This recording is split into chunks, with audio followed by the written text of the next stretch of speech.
3 weeks or so. Spoilers. Yeah. That's awesome. Boy, girl.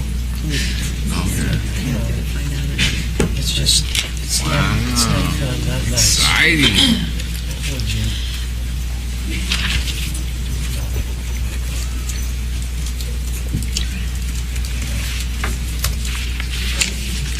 That's your family. No, they haven't officially brought one out. This is just the cameraman that's been coming out. As a, this kid's really, really nice. This kid, but he just has, he's a cameraman. And ask questions.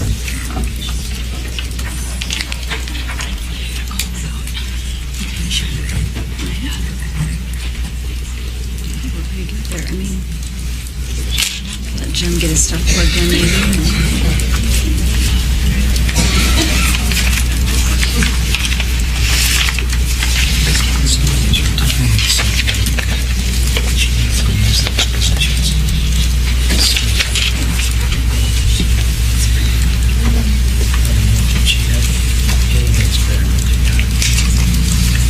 It's totally that. You gotta tell me that. There's two more applause. Okay, we're going to go ahead and get started. I'd like to welcome everyone this evening for coming. And at this time, we'll go ahead and take roll. Flamini, Here. Thunderberg. Here. Handley, Here. Johnson. Here. Lopez. Here. Moore. Here. Zimmers. Here. That is 7 present. President's comments. Public comments on published agenda items will occur during the public comments portion of the meeting. If you're interested in addressing the board, fill out the required public participation at board meetings form and submit it to Ms. Mitchell in the front row. And I would like to remind people, if you do speak, there is a 3-minute time limit to that participation in speech. I don't have much for President's report since I've kind of been out of the loop here. I've been out of town for a while. Yeah. I would just like to say I'm glad to be back. I had a much-needed vacation and had a good time, so I'm kind of rejuvenated. I was just telling Mr. Lopez, though, it's like, I don't know, I came back after a month and I'm kind of like loopy. It's like, I don't know where I'm at most days, but I'll get over it. I'll get through We'll let it. you know. My daughter's back You're to probably at saying a- like that's new. You're at it's a board loopy. meeting. You're at the board meeting. Okay. Any board members have any board salutes? Yes. Oh, go ahead. I went to Jefferson Middle School. I actually missed the actual Heritage Bowl, but it got rave reviews. They did a wonderful job. I understand that I think the 7th graders beat the 8th graders this year. That was for Black History Month. And so we give a shout out to Jefferson Middle School for that. I also went someplace else, but where I was the only board member there. But my age and my memory are slipping. I just wanted to commend Jefferson Middle School for the showing of the event where family members went and saw the movie Race. They had a great showing, and it was a really terrific movie. And so good job on that event. And also the Student Support Services for their Disabilities to Possibility Conference. That went very well, good attendance, very fascinating speaker, and just another great year of a conference, so good job. Okay, anyone else? Yeah, I was able to also attend the Disabilities and Possibilities, and the speaker was great, and I learned quite a few things there. And I wanted to give a shout out to the Lions boys and the Spartan boys. Wish them both the best of luck. And hopefully we'll get a 3-match. That's right. The Spartans play tonight in Taylorville, and Lanphier plays tomorrow night, right? Okay. So good luck to both teams. Anyone else for board salutes? Yes, I have a board salute. Okay. I would like to salute Miss Frankie Brown for inviting me on her recruitment trip to Champaign, Illinois yesterday, in which she recruited both U of I students as well as Eastern Illinois students. It was a great experience. I learned a lot, and I'm able to inform my peers and colleagues about the possible questions they could be asked at a job fair in the future, and also what they should bring with them, such as resumes and other important paperwork for them to be prepared for on-spot interviews and questioning. Can I add on to that? I provided each of you a folder tonight in your packets too that just show you some of the recruitment materials that we use, and they've been all revamped this year and done that. Our communications department really helped redo our flyers and get them up to date, and really have something that we can pass out to our candidates as we go out on the road. So also, Frankie, I know you didn't want to drag it in here, but we have like a whole big display that Bree kind of helped design through the InDesign program that they take along with them as well. It was time to have some updated materials, so we just provided those for you tonight. If you don't wish to keep them, you can save them and we'll use them for the next, but we wanted to give those things for you. Thank you. Were you able to talk to very many students while you were there? Yes, I did have a few conversations with students and just, asked them about why they chose to go into the education field, their potential job that they would like to begin a career in. And I also met Miss Funderburg's daughter as well. So I hear. Yes. Did you hire her? So it was a great experience. We did get quite a lot of students recruited, and it was a nice trip. And I learned a lot, like I said, and I will look forward to going back. Yeah, we follow up with personal communications with each of the candidates who put their name on the list, and hopefully Frankie has lots of visitors that want to do a personal trip to the Springfield area. Mr. President, Yes. while you were gone, the Sangamon County Department of Public Health had a seminar on sexually transmitted diseases in the schools, and they had a good turnout, and it was very informative. And they're having a follow-up meeting this Thursday. I think it's at 5 o'clock at the Department of Public Health, I believe. But Sangamon County has a high incidence of sexually transmitted disease among students, and so we need to be aware and on this topic. Rick Sanders was there, our head nurse was there, Donna Moore was there, but it was a good turnout. It was a great discussion. I know if you had been here, you would have been there. Thanks for bringing that up. So it's this Thursday's the follow-up at 5? 5, yes. Okay. Moving on to discussion items. 4.1, old business. Do any board members have any old business they'd like to discuss? Okay. Hearing none, we'll move on to 4.2, new business. Do any board members have any new business they'd like to discuss? Hearing none, we'll go to 4.3, student business. And I know you have something. Oh, we've been working hard. Okay, last Tuesday, March 1st, we did do our high school exchange visit, in which students on the roundtable did partner up with each other from different high schools. We visited all 3 of the district high schools. We had lunch at R.W. Troxel, in which we debriefed about the first half of the day and talked with each other about what we experienced, what we saw, and just how our day went as far as the first half.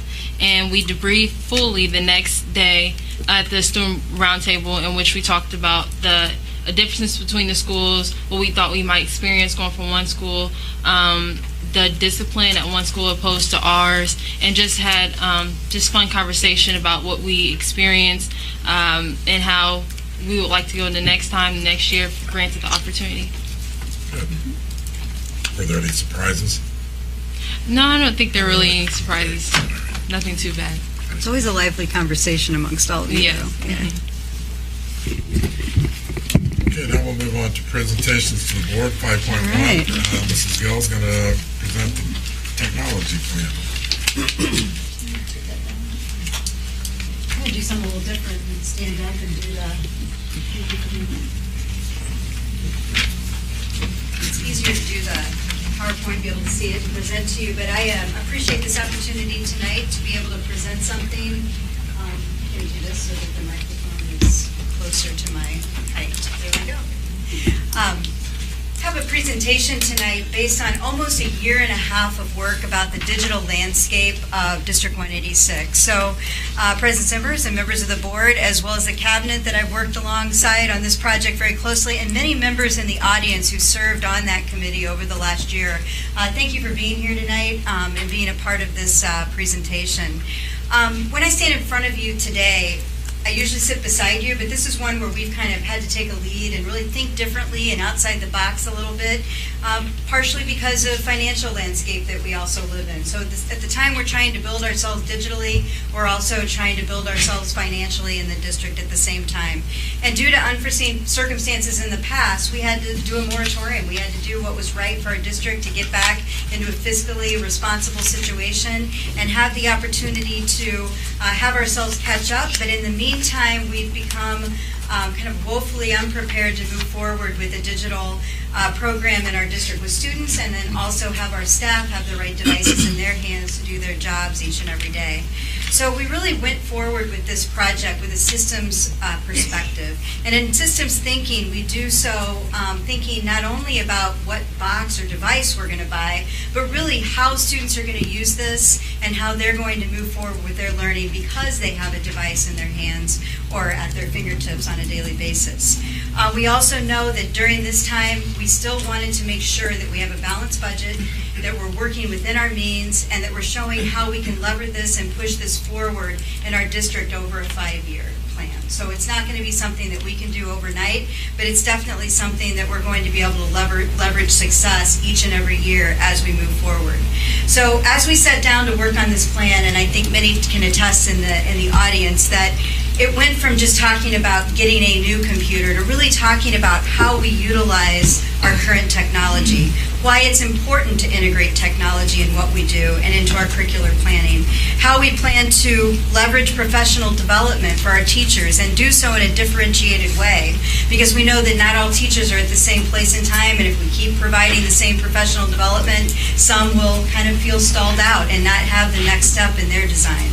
So what do we do to motivate teachers also that are oftentimes overtasked and have a lot of different things coming at them with Common Core and the PARC assessment and having to use that for technology? And how do we leverage all of that and still motivate teachers to take that next step with their curricular planning? And how do we teach those technology skills to students? Because just because we give them a device doesn't mean they have the ability to use it at the level that we want them to use it at, and to really transform the way they're presenting and creating work to show what they know and are able to do alongside the standards. And then, only then, are we able to talk about what device we want to have. And we really went the gamut from the very first meeting saying we want to be exactly the way we've always been and we don't really want to change away from Apple products, to really thinking about technology as being ubiquitous. Any type of device that you might provide them, how can we leverage that to be the most successful with our students? And then, of course, thinking about staying within our means and staying within a fiscally responsive plan as we move forward. So once again, it's how do we get devices in the hands of students? How do we get devices in the hands of teachers? Because there's nothing worse than planning for a wonderful curricular integration project and then not being able to get devices to utilize in your classroom. So that's kind of where we went this year with talking about our digital landscape, and that's where we'll take you this evening. So really the question we started off was why? Why do we do this work? And so when we did the research, there's really 3 different terms that are out there that kind of describe the students of today, the ones that are in our classroom. The net generation, Generation I, which stands for internet, or regeneration was another word that the Harvard Business Journal recently talked about. But basically, the students that live in these generations, whatever it is you want to call it, really, they can multitask with about 3 devices at any time that you give them the opportunity. And I get to see that at home a little bit with my own children, and it's frustrating, and it's not the way that I grew up or the way that I live, but they really are able to manipulate just about any device you give them and start to think about using it. It's also true that 2/3 of our 4 to 7-year-olds have an iPhone or an iPod that they utilize on a daily basis. 6% of 2 to 5-year-olds have their own smartphone these days, or one that their parents let them use on a regular basis. 50% of all 5th graders have their own cell phone age that they are able to take to school and that they're utilizing on a daily basis. 10% of households with children aged 6 through 12 have an iPad, and 35% of the households with young children plan to buy another type of tablet if they haven't purchased an iPad. So this is the world that we live in. Oftentimes I'll walk in and my daughter will have her phone and her iPad while watching TV, all at the same time. And she seems to be able to know what I said, although I think she might be doing selective listening at some points in time, like when I asked her to clean up her room. Yeah, that's not. Oh, okay. So I'm not just being a bad parent. Okay. Yeah. They get tired of hearing my voice quite a bit. They say, "You're not the superintendent here." But another study was done by Greg Roberts out of the University of Pittsburgh, and he asked students that are in college to define technology. And these are students who have, they've been in college. When you go to college these days, and my son's headed off in the fall, you have to buy a device. It's not an option to not come to college with some sort of a laptop device. They oftentimes have programs where you can rent them. They have programs where you can buy them. They have stations where you can get them repaired. They have places where you can get help to do the work that you need to do in the classroom. So leaving high school, it's important that our students have a good understanding of how to use technology on a daily basis with their learning. And so the definition of technology, he found, was not necessarily tied to computers or to the internet, but really compared to something that electronically based applications or a piece of equipment that they can get communication on. That's what technology was to them. So if it's a phone or if it's an iPad or if it's a laptop, it's how they communicate with the greater world. It's how they integrate their research. It's how they communicate with one another. It's how they communicate with their professors. It's required. It's ongoing and it's day to day. So preparing our students for that type of a setting is the very right work to be doing. They also said that technology to them is something that you can customize. Technology is something that adapts to them. They don't adapt to technology. It adapts to them, and they expect that because they're the ones who have grown up with technology in their hands, whether it's a gaming device, a phone, a laptop. They expect the device to really almost speak to them and work for them at this point in their careers. So it's a very interesting time that we live in. What was 5 years ago is no longer today. So when you do a 5-year plan for technology, it's difficult because we're preparing for something that we don't even know is possible. Sheila, you wear a smartphone on your wrist. Okay, 2 years ago, if you were talking into your wrist, I would have thought maybe you needed to take a vacation, right? This is the way our year has gone. And Larry, you've got the same device back there, Mr. McVeigh. You've got the fancy stuff. So it is a new world in which we live. Technology is changing and evolving faster than we can catch up with it. And it's these students are going to reinvent the world around it, and we have to help them be prepared for that work. So infrastructure is extremely important. So one element of this plan is about infrastructure. We know that a culture of technology integration is built on the structure that you provide. If you don't have the structure to do this work, you better not buy the devices and you better not prepare your teachers to utilize it if it's not going to be successful. Mr. Pauls, you're in the audience today, and I thank your department every day, and I think some of your members are here too, because the work that you do to create our infrastructure and have a plan of action for how we're going to be better users of technology is essential. And when we look at our infrastructure plan, it kind of comes into these 4 big categories. One, we know that we need to make sure that our cabling and wiring are upgraded so that we can have access points in every single learning space in our district. Every classroom, every space where we're going to have learning needs to have an access point, and we need to make sure that those network switches are all up to date and ready to go. We're really well on our way to this right now in our systems, thanks to your forward thinking and your work, but we know that that's one thing that we need to leverage in our 5-year plan and do that more upfront in years 1 or 2.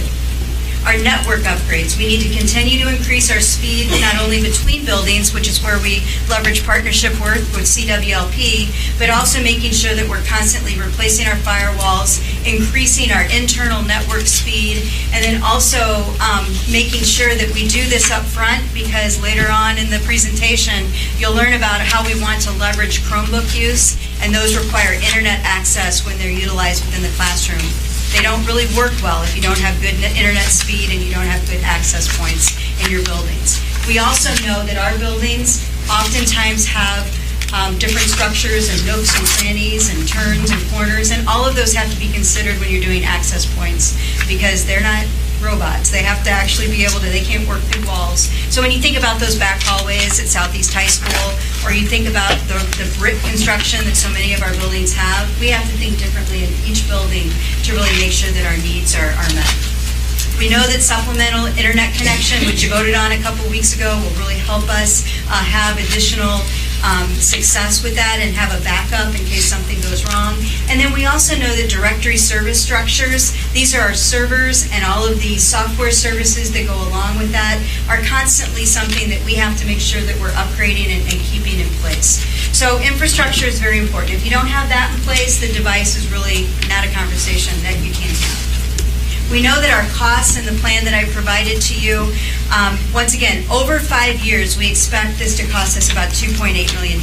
However, through a federal reimbursement plan, through our E-rate dollars, which you've heard us talk about at different board meetings in the past, we expect to gain about $2.2 million back in E-rate monies, which over a district total 5-year plan would be about $645,000. Some of those will be more upfront costs, but we do have money budgeted for that and know how much those things will cost and are able to put it into a situation where we can stay within our budgeted numbers. Student engagement, our second most important place. You build it, they will come. And we have the devices, they will use them. We want to make sure they're using them in school. They can leverage out-of-school use of their own personal devices. And then we also want to make sure that we're able to talk and work across devices. How is that possible? In the past, it was just whatever was on your laptop was right there. However, using Google Drive and Google Education, we can collaborate with one another. We can submit things to our teachers. We can collaborate with one another across our devices. So a mobile phone does the same exact thing that a laptop in the school setting can do or that an iPad can do. So it really becomes something that's considered ubiquitous across devices. So student engagement, once again, is sort of a word that we use about how students are engaging with the technology in the classroom. We teach about the SAM-R model, which stands for substitution, augmentation, modification, and redefinition. What I mean by substitute, and that would be at the far left, that's just that instead of handwriting a paper with cursive, we actually are typing a paper, and that's a substitution model of how you use technology to substitute something that you could do in another way. We are really engaging students and trying to go all the way to the right of that model where we are redefining what they are doing. They are doing things that they could not do if they didn't have a piece of technology in their hands. Like Skype with an engineer in California about the Golden State Bridge, or Skype with somebody in another country about the work that they're doing in their classrooms. These are the kind of things that allow you to reinvent your world and be connected with the world greater than yourself. That it isn't really about the device, but it's about having access to the wide world and really redefining how you're doing it. It may be a new way to, present something in class. It may be a new way to connect with somebody across the world, but it's something that's redefining the work. We know that this will amplify and really accelerate the learning, and that's across devices. I'm proud to say we have some members of Lincoln Magnet School here in the crowd. We have many members who served on our committee because they have stepped up and been pioneers with this work in a one-to-one initiative where they've actually written a grant and gotten a whole classroom set of one-to-one devices for their students each and every day. And they're people that we're leveraging to really help other educators across the district learn and grow in their use of technology. So we have them in the room here, and they are more than able to open up their doors each and every day and do so on a regular basis. And really, with this type of work becomes endless personalization opportunities. We know that oftentimes we have students that are out for a while and they need to catch up, and there's ways to do that. With iPads in the elementary classrooms, we can personalize the applications that we have so that they're meeting their needs right where they are. And really, we have one great example that I want to share just a few seconds, a clip on. Jill Bora, who's a math teacher next door at Grant Middle School, has moved her teaching and learning to a flipped classroom. So when I hit this next button, you'll see a little example. Students actually go online. They can do this at home the night before. They can go on after their lesson and watch the lesson over again. They can share it with their parents. If a parent needs help in understanding what was taught at school, they can watch this video. It's all connected off her website in the classroom. She tapes this lesson every night the new lesson, and she has the students listen to it either in class the day before, or they can watch it overnight, and she has opportunities in her classroom where they can come in and watch it if they don't have a device. So here's a little example of something that's possible in our future.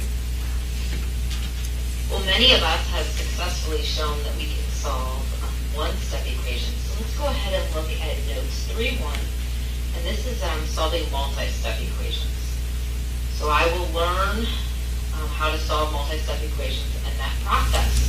So let's jump right into it. We're going to start with a review. Let's go ahead and review some prior learning. In our first unit, we talked about order of operations. And so we know that we have the acronym that we came up with. It says, please excuse my dear Aunt Sally.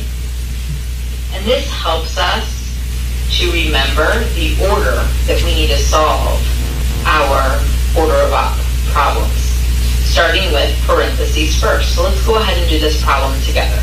We've got parentheses, and so inside the parentheses, I'm going to have the number 3. 5 take away 2 is 3. So I've taken care of my parentheses, and now I need to look and see, do I have anything in my problem that has an exponent? And yes, we know an exponent means times itself. So we're going to take 3 times 3, which we know is 9. So I've taken care of my exponents. I'm bringing everything else straight down. Do I have multiply or divide in this problem? No. So we can cross both of those off. And then do I have addition or subtraction? I do have addition, and so my answer here would be 12. 9 plus 3 is 12, and that is the answer to this order of operations problem. So, a couple questions. Why do we have order of operations? Well, we have order of operations because we all want to get the same answer. When there's a lot of different operations in a problem, if we don't all solve them the same way, we're not going to get the same answer. I think the next biggest thing is, when do we use order of operations? Okay, when do we use those? And to be honest, we use it when we have just numbers. When we have just numbers.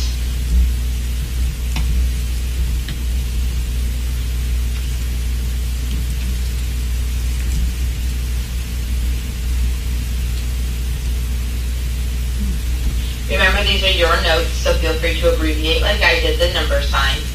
Okay, make sure you're writing everything down, and also make sure that you are listening to everything that I say. So this was a prior learning. Okay, tomorrow in class, I'm going to tell you right now, your buzzword is socks and shoes. Socks and shoes. So tomorrow when I ask what the buzzword is, that's what you're going to tell me, and we're going to do a little demonstration about socks and shoes. This is old information. Let's now jump into our new learning today, solving multi-step equations. Okay, so I won't have you listen to the whole lesson on algebra, but she does this each and every day. The buzzword is to make sure that they kind of watch the video and they know. And then she actually has a laboratory that she puts together the very next day in classroom. The students come in, they're working in small groups in a lab project. She's going around making sure that everybody has awareness, and so they're actually operationalizing the new learning that she's provided to them, or operationalizing the prior learning and actually doing a workshop model of instruction. If she knows that there's a group of students who have been struggling, she can pull them aside and use them, have them in a small group, because they already have the learning that they can listen to with the devices that they have in the room. So it's an example of what's to come, and something that we can think about as a very great exemplar, and something that we can share of how technology has really been transformed in the algebra classroom. So we've got some, I guess I'll go back. We got some pictures up here on the screen, and this is a family engagement activity over at Sandburg Elementary in the far left-hand corner with the iPads. You've got a young man whose job it is to collect those iPads and make sure that they are using great digital citizenship and they're plugged in every day so they're charged and ready to go.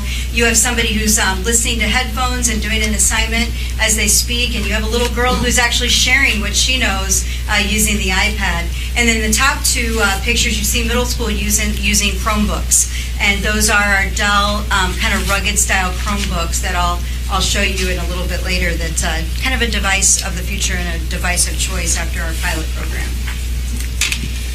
So what student devices were we really looking at, and what did we want out of a student device? We wanted, first of all, to increase access to student devices. Once again, I think I mentioned earlier that if a teacher plans the most awesome lesson with technology, but can't get their hands on it to deliver it, then we really can't expect them to have that. So really increasing the devices in our buildings. Our goal by the end of 5 years, probably sooner than that, is to have every student be able to have a device in their hands throughout their day learning at school.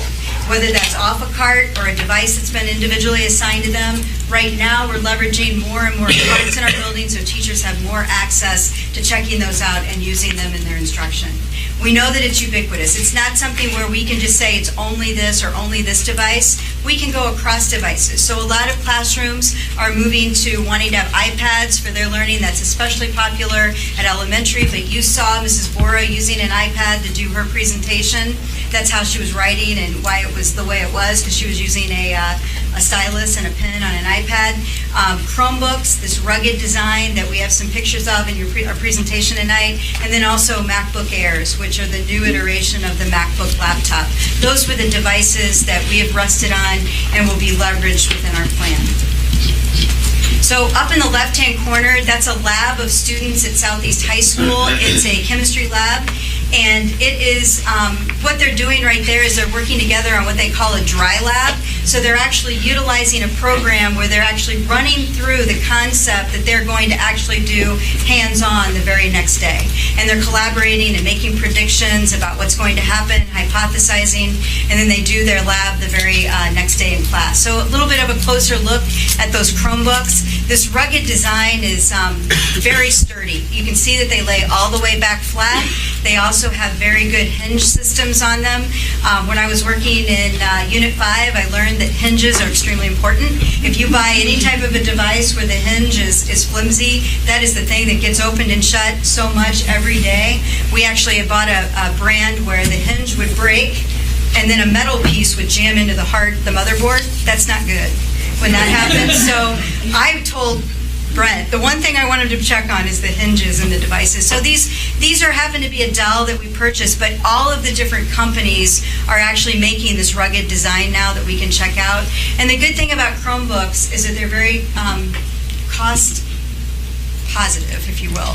So we can get these Dell Chromebooks for about $215 a device with about a $25 setup fee. And then the other thing is there's multiple companies and multiple people who produce these Chromebooks, so you can actually get a bidding situation going and go out for bid and get a pretty good price when you're purchasing Chromebooks in bulk. And once again, they run off of Google Education. There's Google Apps for Education, the Google Drive or the Google Suite that we're so used to utilizing are active and alive on there. You just have to be connected to the internet, and it doesn't have some of the things that a laptop might have for teachers, but it does have all the capabilities that we need to have students be able to connect to the world inside the classroom. In the middle, you'll see the iPad 2 Airs, which is the other device of choice across the district. And once again, those are about, what's the actual price on the Airs now? It's like about $450, yeah, $440 a piece, and you can get those cards and utilize those. And there's the world out there for elementary students, and for the amount of differentiation we're trying to do is significant and very positive as we move forward. So teacher engagement. One thing that I knew to be loud and true is last week we were actually hearing different textbook publishers talk about some new algebra, geometry curriculum that we're going to be rolling out here to you and recommending to you that we look at for our middle school and high school in the coming weeks. And it just became blatantly obvious, and I think the same for U.S. government. Debbie Thomas ran a program. We're going to be bringing another series to you for approval as well on that curriculum is now online. And you can get everything online that you get in the textbook. They give you the textbook, but at the same time, they give you a whole suite of tools that are at the teacher's fingertips in an online curriculum. Teachers can get online and utilize it. Students can get online at home and utilize it. And it's not a PDF where you have to scroll down. I'm sure you remember the old ones, Mr. Flamini, where it was a book online, but it really wasn't anything that was too user-friendly. Now it's got table of contents, it's live, you can watch videos, you can move right to the curriculum, and it's very much a way that we're going to be moving with curriculum with digital connections.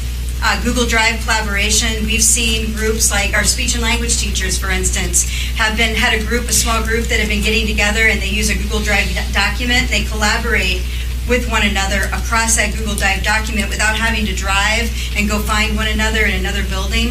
They're isolated. There's only one per building, but when you can open up Google Drive and do that through Wednesday collaboration, it's really opened up the doors, and they've been able to talk to one another and have evidence and proof of that. We've seen that with book studies across schools and some other really great examples. Teacher engagement, differentiated instruction for them, because once again, not all teachers are at the same place, and some of them need different things to move their work forward. We've seen increase in the way we're able to communicate to parents and communicate to students during the course of an instructional period, and then also how we communicate with one another inside the building and administrators to teachers.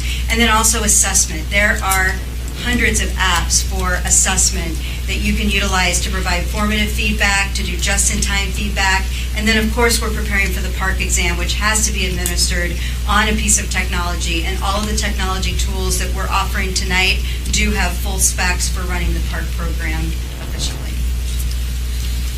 Teacher growth, one thing that we know is that having access to devices is going to allow them to grow.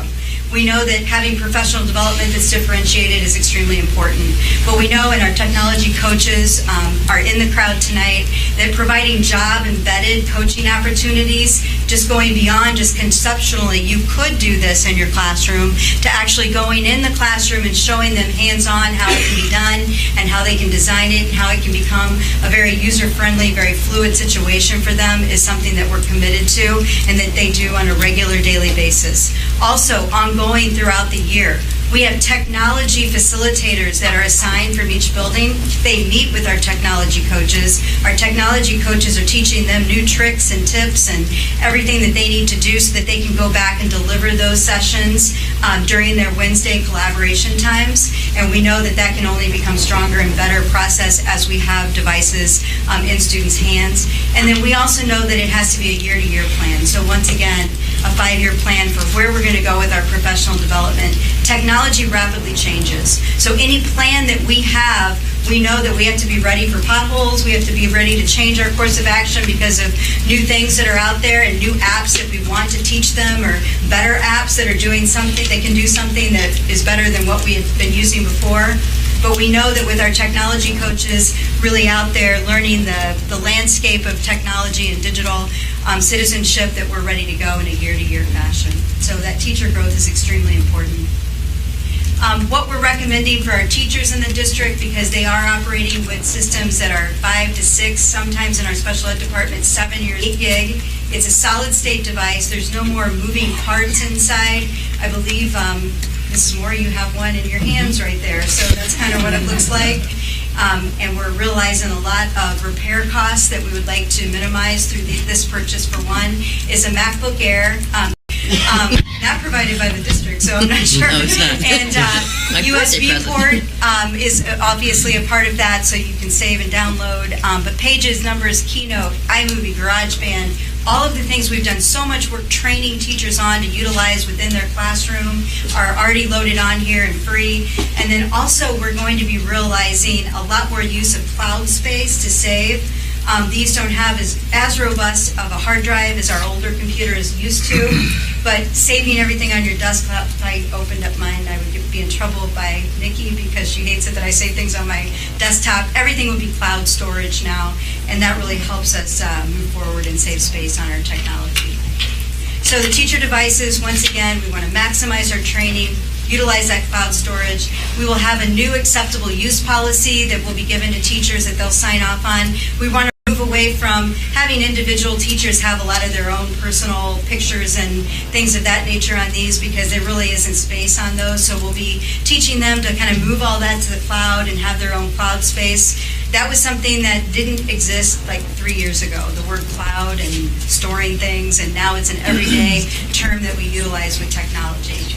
We require our teachers to do a lot of things with daily responsibilities, whether it be attendance, putting their grades in place, making sure that they're posting their lesson plans. All of those things are daily responsibilities that quite honestly, the piece of technology that we have in their hands right now, it's slow.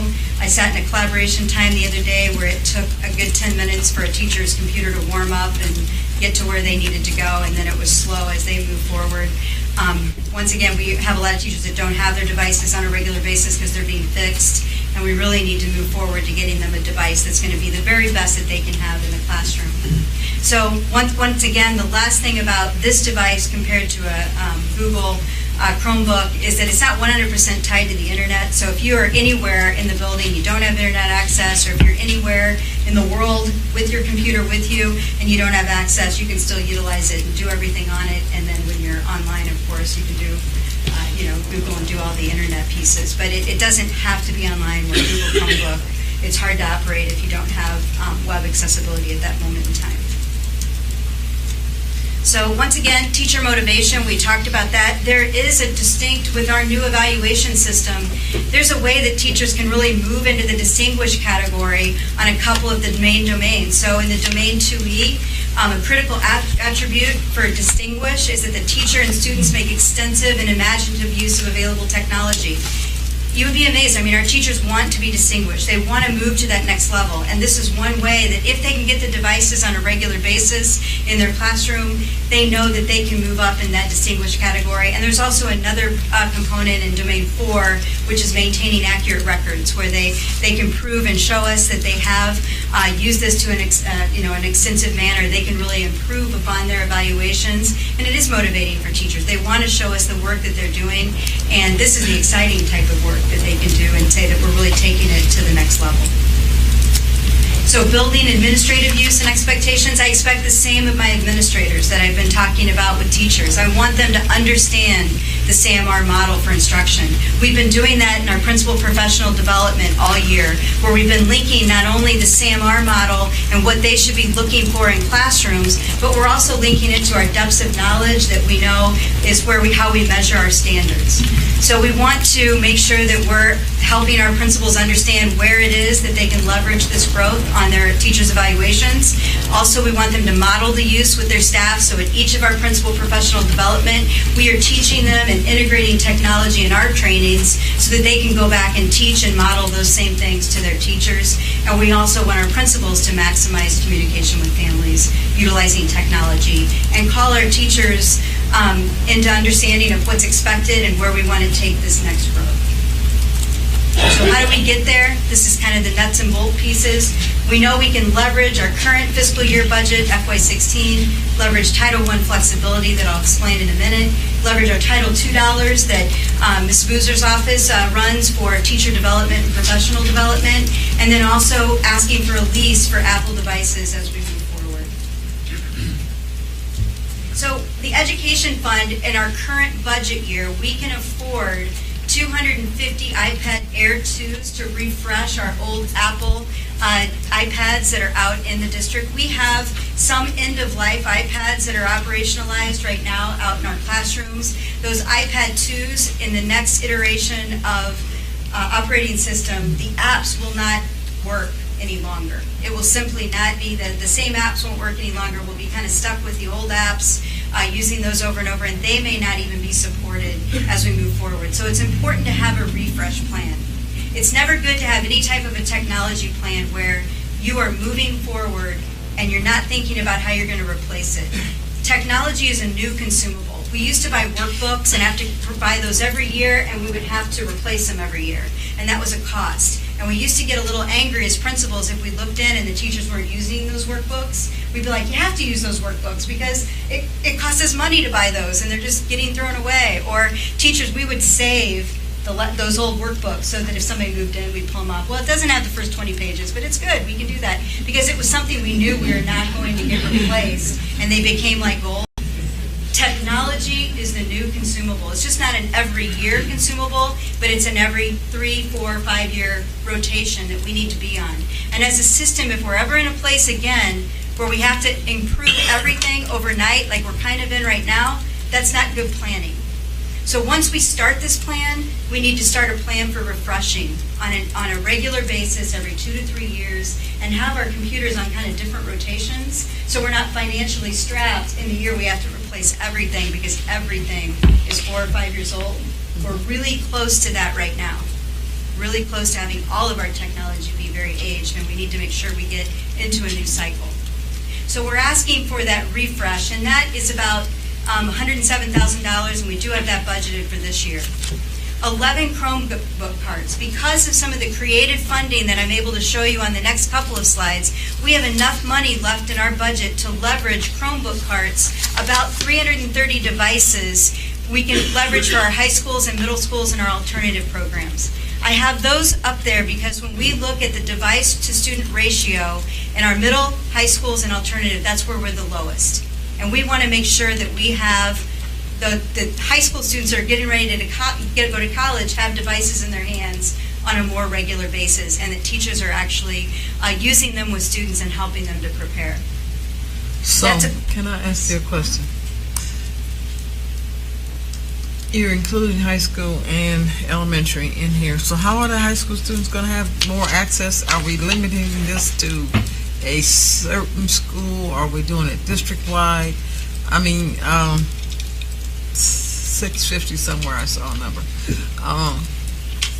With 15,000 students, how do we accomplish what we need to accomplish?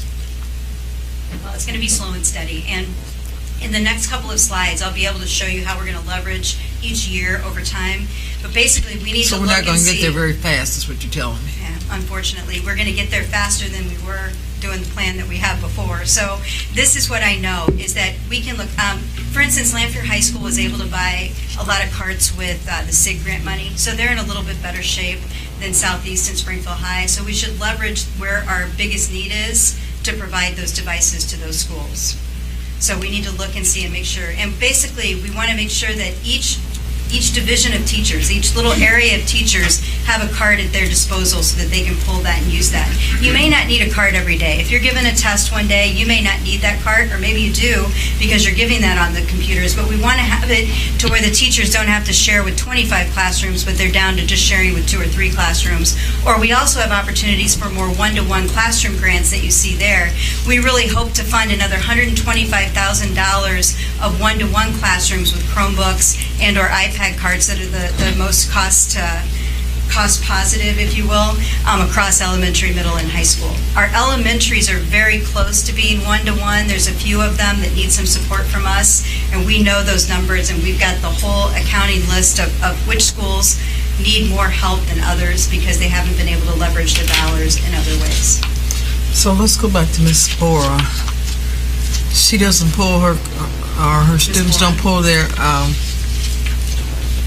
computers off a cart every day. She doesn't share her cart with anyone. Is Mrs. Bora one-to-one? Yes, she is one-to-one. So she's one of the one-to-one classroom grant recipients in the past, so she has an entire classroom set of computers that are used in her classroom. And they need to be updated also, I would assume. They're not probably the newest one. I think that they are a better version than the iPad 2s, which are the very old ones. But we're going to go through it. And so in this plan with the Ed Fund, we're able to get 250. And the next slide, there's another 250 more that will go out. So let me show you the next slide, and I think you'll start to see the plan that we have in place. None of it's easy, and it all is very inventory-driven and need-driven at each of the schools. So if you look at what we're asking of the board to consider on consent agenda at the next board meeting, we're asking to look at the education fund lease. So we've told you how we're going to spend the rest of our money in this year and really maximize, but we're also looking at how we can fund technology for teachers and technology for students across the district. In 4 equal payments over a 4-year time, we're asking for a lease to fund 650 MacBook Air devices for our staff members, an additional 450 MacBook Air devices for students, and I'll explain that a little bit. About 340 of those are needed for upgrades to the computers that are used at Lincoln Magnet School. They're an Apple Distinguished School. They utilize their computers on a daily basis. The students actually get to take their computers home. It's a part of being a part of Lincoln Magnet School, and something that we had designed for them that is kind of a lab situation for the rest of the teachers in the district. A lot of them are using Google Drive and all of the work that they're doing, but they have Apple AirBooks MacBook Pros now, and now they're going to go to MacBook Air devices. In addition, we have each of the high schools have a newspaper class, a yearbook class, and graphic design classes that are using technology on a daily basis. Those computers are probably the oldest that we have in the district, and it's very difficult. I got an email the other day from one of the art teachers at Springfield High School that said that really they're unable to do the work that they need to do because the computers keep crashing and not moving forward. So we'll have an additional 110 computers that will be distributed to each of the 3 high schools to enhance those programs as well. And to do the work that they do need a laptop program to do those, because they actually have like InDesign loaded on them and some other things that the Google Chromebook could not do. So that is leveraged for $428,000 in the educational fees. The financing costs over the 4 years are $25,000 approximately, for a total of a little over $1 million, and 4 equal payments of $268,000 each year that we would be doing the educational fund lease. And really talking with other districts, Decatur, for instance, I know Mrs. Funderburg, you had sent me an article about some of the work that they're able to do. Very similar plan of action where they have leveraged leases, and the next slide that I'm going to talk about, which is Title I flexibility. This would be for our next fiscal year. It starts after July 1st of 2016, coming up this summer. But in the next fiscal year budget that we have for Title, we're going to be able to realize a new way of doing our budgeting called school-wide flexibility. And in that, they will also match kind of what we're doing with the Ed Fund lease and be able to purchase 625 MacBook Air devices for teachers who work inside our Title I program schools. And that's going to be an outright payment that Title I is able to make. After July 1st, they'll be able to pay $595,000. So in the past, we leased all of those computers. Now with the Title I flexibility, we'll be able to buy 625 outright devices for teachers. So the lease is just covering those teachers who don't work in Title I programs and the other programs that we have in the district, like the specialized classrooms that we were talking about at each of the high schools. So then, in addition, the Title I flexibility model would be able to purchase 250 iPad 2s to also refresh those iPad 2s, they're iPad Air 2s, they're kind of confusing the way they title them. Replace those iPad 2s that are in Title I buildings, which are also end of life. So the Title I flexibility model for technology purchases next year would be $702,000. And you might ask me, well, how are we able to leverage that all of a sudden and we weren't in the past?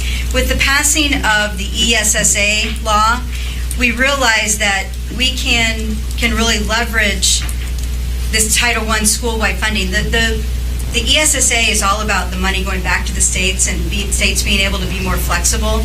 We knew last year that this was on the horizon. It started to be talked about in the Title I circles, and now we know that this is an allowable purchase for the first time to be able to purchase teacher technology with the flexibility to really allow the schools to do what they need in order to really make a difference in their schools. So we know that if we transfer money from the Ed Fund or Title I fund into the Ed Fund, and then they can purchase some things, and we're able to come up with this amount of money. So for instance, next year, what we would do in the Ed Fund, we would pay for, Title I usually pays for certified teachers to teach within their programs. So we would transfer 35 positions out of Title I into the Ed Fund.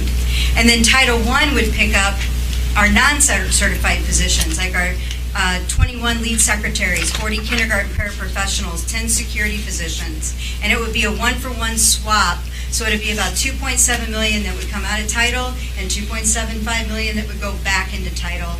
And then we would have the savings be realized and us not having to pay the 36%, which could be 38% next year, TRS penalties that we have to pay. Is that correct, Mr. Basco?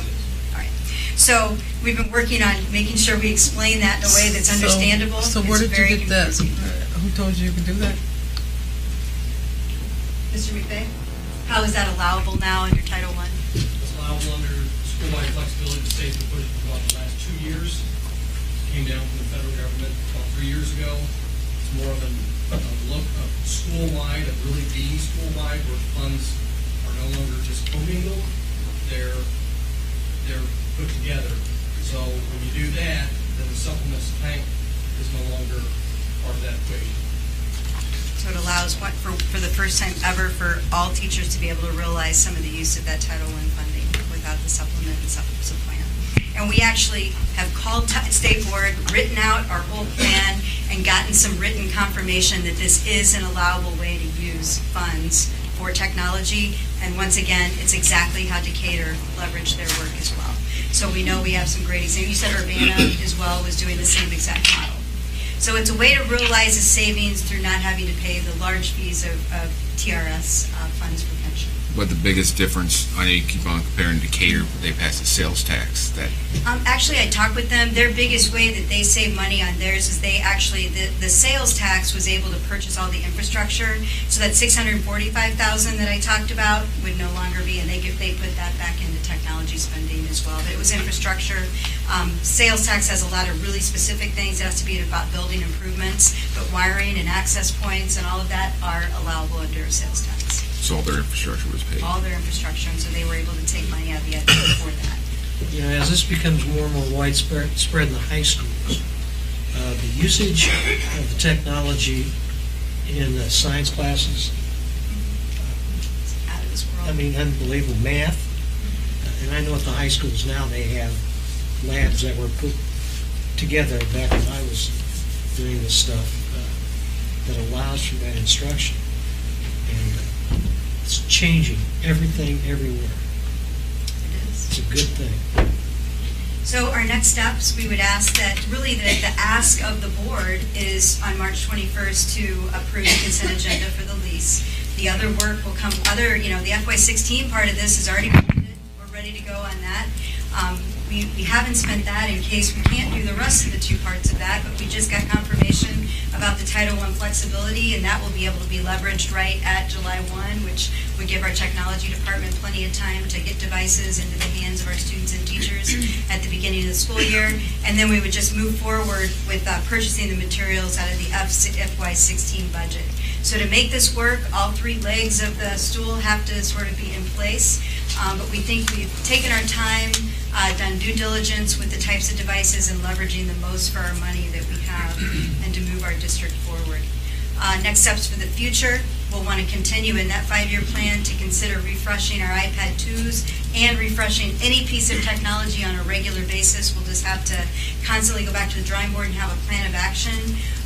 Continue to maximize Title I flexibility. This is not something that happens only one year.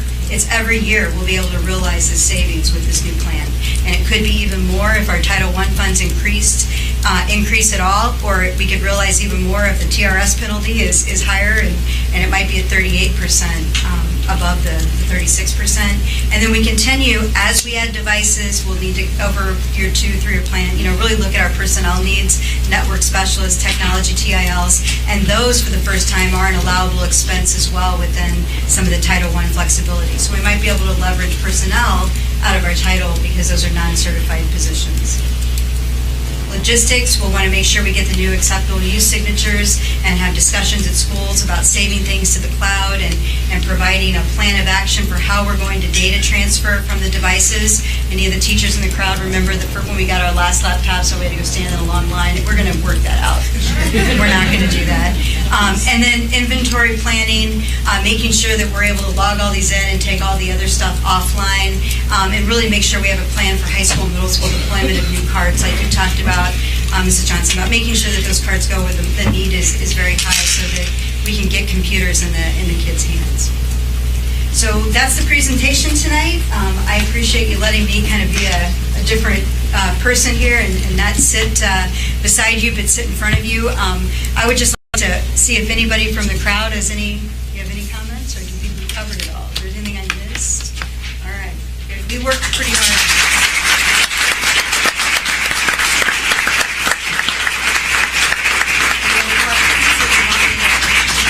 I do have a question. So we're talking computers. Have you also worked into the figures, carts, and Yes. cases? Right. All of those, when we talk about buying the Chromebook carts and everything, all of those prices have been worked into They're in the there. plan of action. Yes. Because you have to have a place to plug in.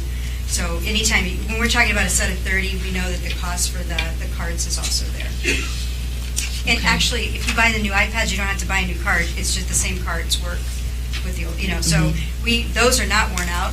Charging stations are charging stations. So Right, but we're that going to works need out more well. cards as we get Right, more as we move more computers. cards, we have leveraged that all into the plan and got ahead about that. Okay. And has there been discussions with the city about having hotspots? Well, we know that there are more and more hotspots with the Xfinity. I think it's the best thing is to get out the word to the parents also about some of the different programs that are out there for very affordable internet access at home, but also where our hotspots are in our city, because they're more and more. Everywhere I go, my Xfinity pops up now. I want to shut it off real quick, but it goes right there. Well, okay, so you take into consideration, everybody doesn't have Xfinity. I have DirecTV. I have Well, Direct. the hotspots around town are Xfinity, so some of them are free hotspots through Xfinity. It's kind of their deal. Say they have free, but I Okay, well, everybody always has a different deal. But as you're leveraging these Title I dollars, the expectation is that the services for that involve the non-certificated personnel will not be reduced to students, right? Say that one more time so I understand your question.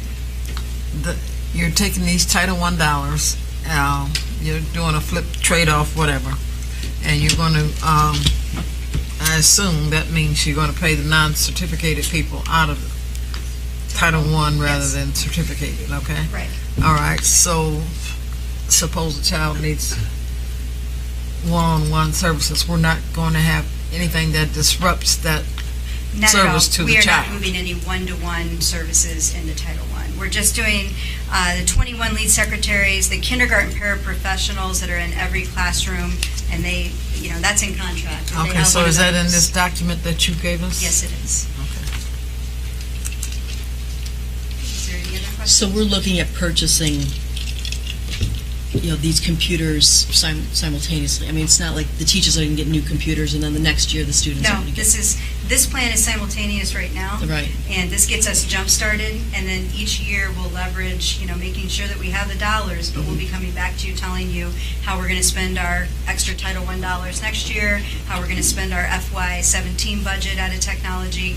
And we do have, if for the lease, I just wanted to let everybody know, that's within budget this year, and it would always be within budget every year based on the amount of money that we budget within our technology. And I made sure Joe sat alongside me with the table and made sure that we were within our budget to be able to afford that lease each and every year. So we're not asking you to dip into reserves or dip into anything that we've saved for the future, but it's a very fiscally responsible plan of action. It's leveraging things in a new and creative way and keeping within our budgeted amount. So what type of security is there on these computers so that when a student takes it home, that if it's lost or misplaced, that we're not losing an asset? The conversation about taking a device home is kind of yet to be down the road, but I'll let, can you talk to security a little bit, Mr. Pauls? We have management software on these computers, and so that it allows us to, in some cases, be able to track that device in a sort of screenshot type way that sends it back, information back to us.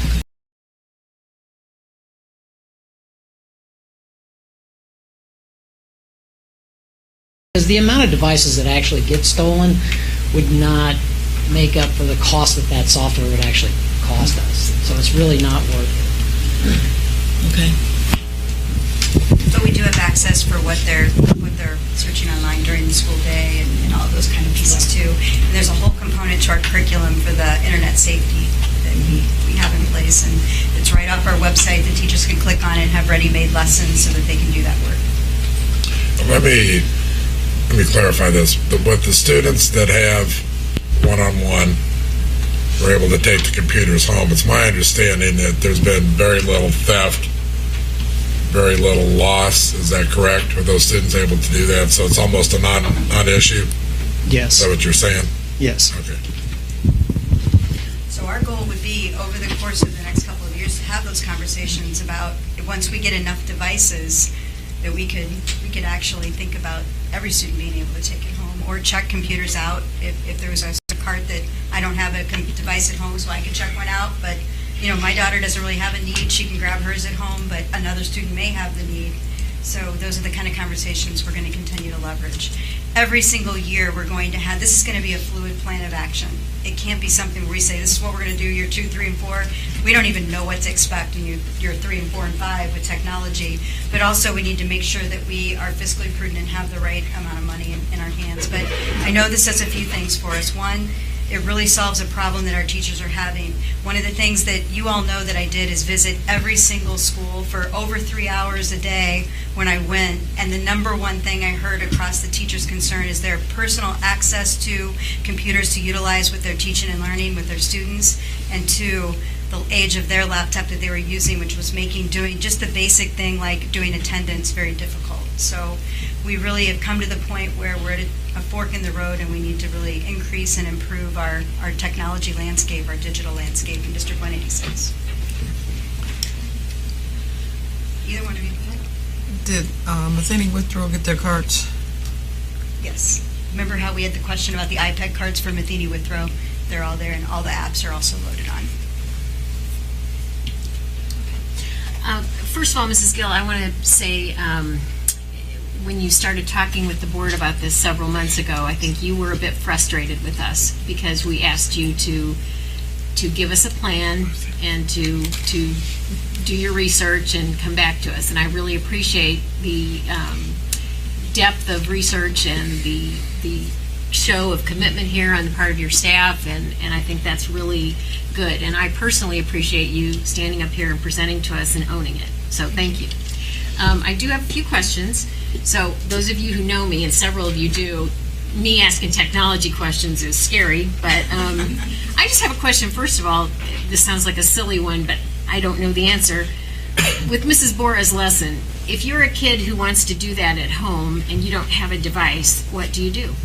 Well, she has several different scenarios set up in her classroom so that they can come in at any point in time during the day. She's got open class time where she can have them come in if they have free time, like at lunch or at before school or after school. But basically, if a student hasn't been able to do that and they couldn't come in, she has them just go back into a corner and they listen to the lesson, and then they jump right into her lab work. But the important thing to remember is that you can do that right off of a smartphone. And my statistic on how many kids have a smartphone or have a parent that has a smartphone and access, all you got to do is go stand outside and you can see them all looking down as they walk to the bus, almost tripping over each other. They really do have a lot of access, and she's not had any concern. I know I saw a hand. Yes?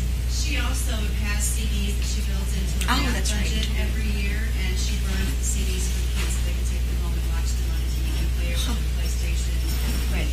Well, and I should say PlayStation 4 now is completely internet accessible. You can Google on your PlayStation 4. So if you have a gaming device, it's really, it's ubiquitous. That's the new word. It really can be done across devices. Okay, another question. You've given us some dollars to think about. Our current budgeted amount for technology is right around $430,000. What is the amount that you're proposing for us in next year's budget? I know we're a little bit ahead of the curve here on... I'm just going to defer to Mr. Basco because we had this very conversation today. Right now, the plan is for that same $430,000, of which $268 would be the lease.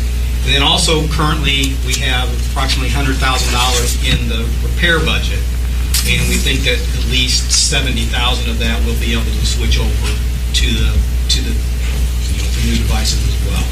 So probably around $250,000 that just based on our current budget. And that doesn't also include the $125,000 that we budget for the Wonder-One grants every year, where we are getting the biggest bang for our professional development because those teachers are then going out and sharing the word and really being the leaders and those digital movers in our district that are able to share the work that they do. So we'll have 125 this year that are going to go, and those bids are coming in, or those grant proposals, and then another 125 next year.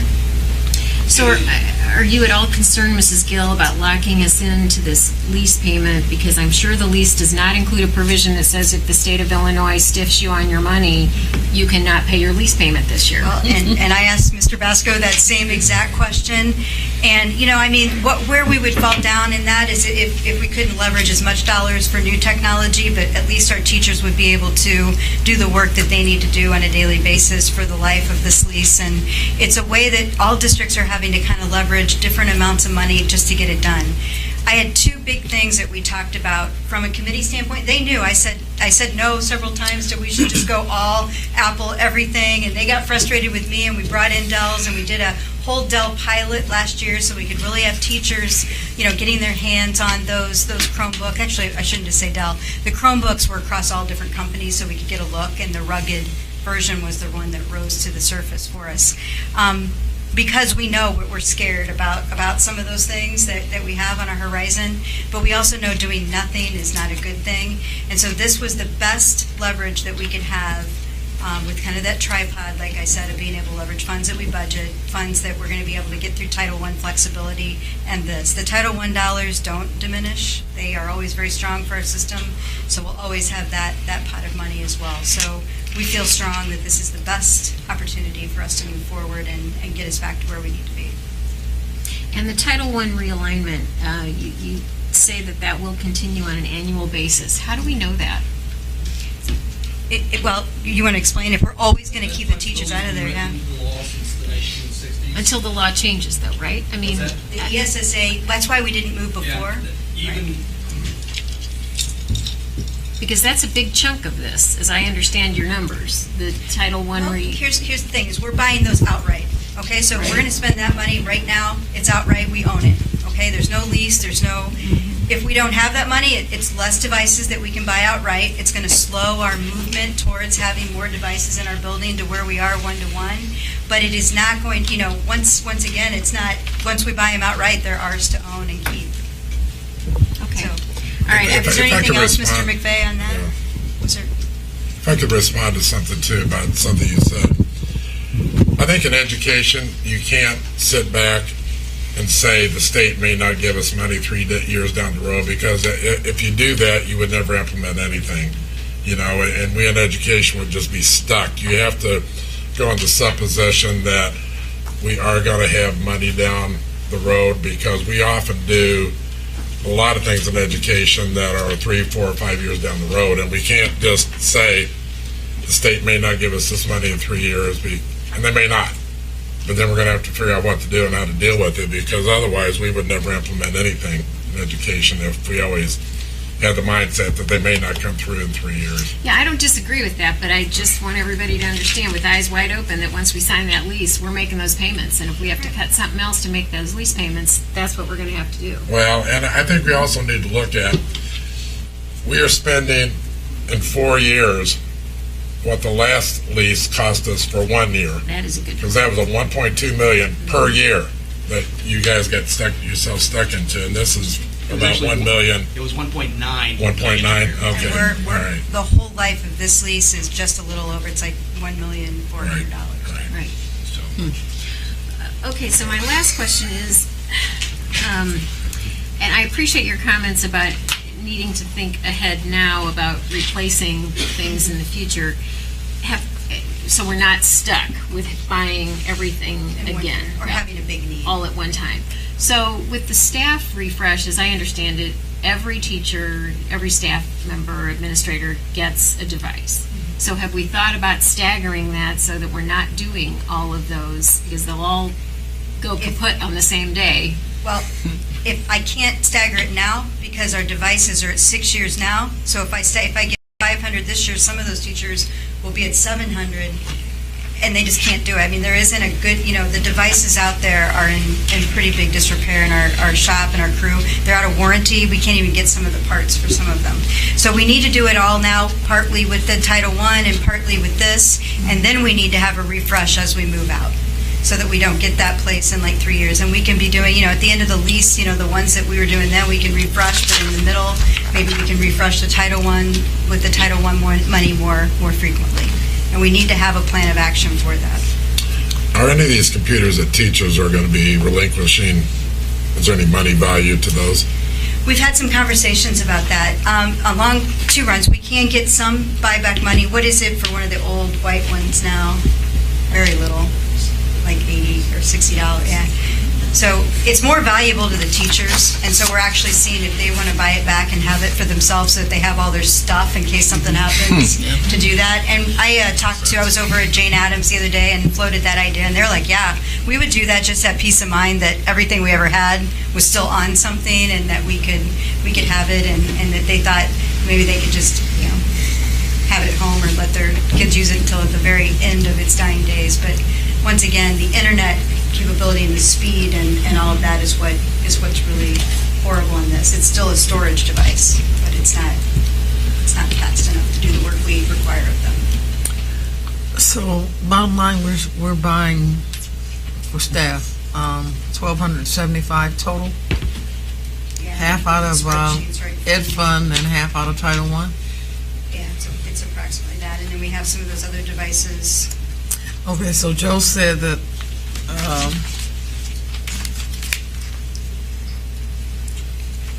somebody said something about $125,000 on the one-to-one grant. You said that. Yes. Okay, so that's additional money on top of this money that you have outlined in here. And it's already budgeted dollars. But We is already it in your displays that you gave us? Yes. And the other question is the $70,000 out of the repair costs. So to me, that's like another almost $200,000. So are we able to buy another 175 computers with that money, in addition to the numbers that you gave us in the presentation? We're saying a minimum of 330 Chromebooks that would be able to go out, and then the one-to-one grants we'll be able to give you the full accounting of how many devices those buy once we know what the size of the classrooms are that are requesting them. That's good. Yes, your answer is yes. I just don't know the number of devices that we'll be able to buy with that extra money. Okay, so one other question. Is it feasible just to buy 8 gigs? Would it be better to buy 16? Will be sufficient, but do they run out faster, right? This is affordable for us with the 8 gigs, and it's strong. It's a strong. And with the cloud storage these days, that's where the gigs come into what you're storing on there, and we can use cloud storage and pull that off. So it's very good.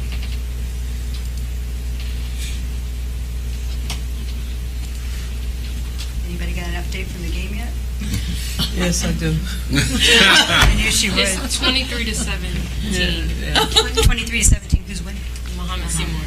Oh, we did. That's a board meeting then. Let's get on out of here. All right. Any more questions for the good? And you can email me questions throughout the week, and we'll come back and we can have more discussion at the next board meeting. Before we take the Could you have the committee stand up so we can... We could. Could the committee and all the people here that are in support of this report tonight stand up? Get a round of applause.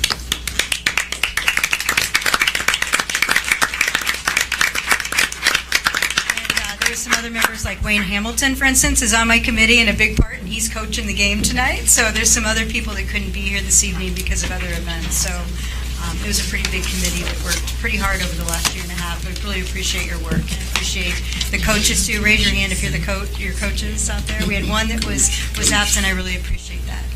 Thank you. All right. So I won't have a superintendent's report tonight. There we go. Maybe a shout out. We're good. Okay, we'll now move on to business report 6.1, financial report. President Zimmer's, members of the board, in your packet is the summary of revenue and expenditures for the month of February 2016. You also have a report of outstanding state payments. We have received our second categorical payment from the state. We got it about a month earlier than last year. So current state outstanding payments are $660,000. For February, education fund revenues were $4.4 million. Expenditures were $8.3 million. And expenditures exceeded revenues by $3.9 million. And the operations and maintenance fund revenues were $11,900. And expenditures were $1.1 million. Expenditures exceeded revenues by $1,067,000. Okay, thank you. Does anybody have any questions? Comments? Okay, hearing none, we'll move on to 6.2, FY16 amended budget. Mr. Basco? President Zimmer's, members of the board, also in your packet is a summary of the major operating funds for the FY16 amended budget. For all these funds that I'm going to talk about, the total, we have a surplus of about $91,000 with revenues and expenditures of both approximately $149.7 million. In the education fund, our regular education fund, our projected surplus is now $552,500. Revenues of about $115.4 and expenditures of $114.8. Some of the changes for the budget, revenue from local sources are expected to go up about $300,000 from the original budget. Revenue from state sources about $1.1 million, and revenue from federal sources of about $150,000. That's a total increase in revenues of about $1.6 million. On the expenditure side, most of the expenditure increases were for salaries and benefits, about $1.8 million in salaries that was the negotiated agreements with all the groups. Retirement benefits tied to those increases, TRS mainly, were increased by $233,000, and we had approximately $49,000 decrease in insurance. That's also due to the change in the contract. Very few other changes. We did need to increase our telephone budget a little bit because we had some expenses that carried over from last year longer than we expected. Supplies, we are now budgeting for the ACT test that we did not have originally planned for. We're increasing the textbook budget by $150,000 at this point for the math adoption that we'll be talking about later. And then we decreased our payments to special education private facilities where we have our students placed by about $300,000. And those are based off what we... Did you mention gasoline in the transportation fund? You get to that too? Okay. In the O&M fund, our surplus is about $71,000. Revenues went up $267,000. The only increases were in the negotiated contracts, and then also the addition of the restrooms in the gym at Landfair, about $200,000. Anybody have any questions, comments? Hearing none, thanks, Mr. Basco. Okay, then we'll move on to a brief superintendent Yes, report. yes. Had a great visit today at the Midtown Rotary, so I just want to thank them for their hospitality. They specifically fund the Million Word Club at Washington, have a big celebration for their students at the end of the season when they're done with all of their reading, and they have that at the end at 8:35 in their big room. It's a really big program. They're actually having an entire trivia night just to raise money for books and for this program at Washington Middle School. So I attended today, spoke a little bit about district news, and shared a thank you from all of us for the work that they do. And I've also now visited all the Rotaries in town, and it's been a really enjoyable kind of tour to get the word out about what we're doing. And it's always interesting to meet people and see from familiar faces that are in a different capacity than when I usually meet them. That trivia night is April 29th. They wanted everybody to know. If you want to go online, they can get you a table. Just a couple of shout outs to the 93rd annual NAACP Lincoln Douglas Banquet. We had students from all of the high school who were recognized for their work and achievements this year. And I was unable to attend because I was at the No Child Left Behind conference in Chicago, but I know that several people on my cabinet were able to attend, and I think you were there as well, and Mrs. Johnson. And it was just it's a really nice thing to have our students be honored in that fashion. Also a shout out to Lee School that had their first ever spelling bee kind of based on their sight words, and it was a really big exciting event for their community members. And the Running Center, thanks for donating 40 pairs of brand new tennis shoes here across our district. And then this is a quick reminder, I'm going to beat you to the punch on this one, that reminder for all 11th grade students and their families regarding the new Illinois law that went into place this year for health requirements, that as you go into becoming a senior for your 12th grade year, you need to have proof that you've received 2 doses of the meningococcal vaccine on or after your 16th birthday. So if you're at that 16th birthday, I've got a 15-year-old in my household, so you need to kind of plan ahead and get that on the calendar so you can get an appointment. They are going to, through the Sangamon County Health Department, have a date at each of our high schools, and we'll be bringing those dates to a upcoming board meeting, and then also making sure we get the word out through our schools and on our website and through all of the different means means we have to communicate with families. But this is the time of year to start thinking about that as you're going into 12th grade next year. So that kind of covers my report tonight. Thank you. Thank you. Okay, we'll move on to consent action items, 8.1 through 8.9. Hey, President Zimmers and members of the board, I recommend approval of the consent action items 8.2 through 8.12 as described in the corresponding resolutions. Do we have a motion? So moved. Second? Second. Okay, any discussion? Hearing none, we'll take a vote. Funderburg. Aye. Handley. Aye. Johnson. Aye. Lopez. Aye. Moore. Aye. Zimmers. Aye. Flamini. Aye. That is 7 aye votes. Okay, now we'll go to roll call action items, 9.1. Mrs. Sherman? President Zimmers and members of the board, the superintendent recommends adoption of personnel recommendations as presented. We have a motion? So moved. Second? Second. Any discussion? Hearing none, we'll take a vote. Handley. Aye. Johnson. Aye. Lopez. Aye. Moore. Aye. Zimmers. Aye. Flamini. Aye. Funderburg. Aye. That is 7 aye votes. 9.2. Mr. Shaver? Yes, thank you. President Zimmers, members of the board, superintendent recommends the adoption of the following resolution. Be it resolved that the Board of Education of Springfield School District 186 hereby accepts and approves the amended certified estimates from the architect in the amounts listed for the building repairs at the schools listed below. In that list that you have, there are 8 schools, primarily roof replacement. We have fire alarm replacement at Franklin, some various little asbestos abatement in places. If you have any questions on that, I can be a little more detailed. We have a motion? So moved. Second? Second. Any discussion, questions? I recall that we asked for an update of a previous construction needs report. I don't recall having seen it. It would have been when Dave was here. Can we get a We did comparison of one where in, we've come from? Last fall. We can bring one. Yeah. We can bring an Need to be updated one. Updated, please. Certainly. No problem. I also like to point out one thing that's not on here. I got a text during your that the county board approved the zoning change for Pleasant Hill. Oh, wonderful. And that so that sales should go through.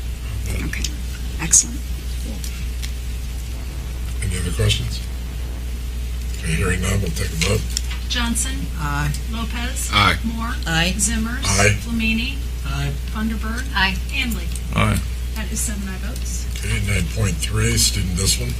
Hey, President Zimmers and members of the board, it is my recommendation that one 8th grade student by here be expelled from further attendance at Grant Middle School through the end of this school year 2015-16 with a program, that one 7th grade student be hereby expelled from further attendance at Lincoln Magnet School through the end of the 2015-16 school year with a program, that one 10th grade student be hereby expelled from further attendance at Springfield High School through the end of the 2016-27 school year without a program, and that one 11th grade student be hereby expelled from further attendance at Lanphier High School through the end of 2016-17 school year with a program.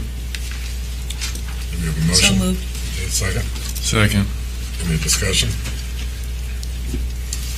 Okay, hearing none, we'll take a vote. Lopez. Aye. Moore. Aye. Zimmers. Aye. Flamini. Aye. Funderburg. Aye. Handley. Aye. Johnson.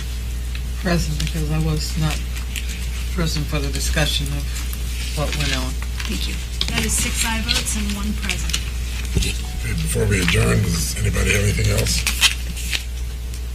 Okay, I'd like to thank everyone for coming this evening. The next board meeting will be Monday, March the 21st. Everybody have a great rest of the week.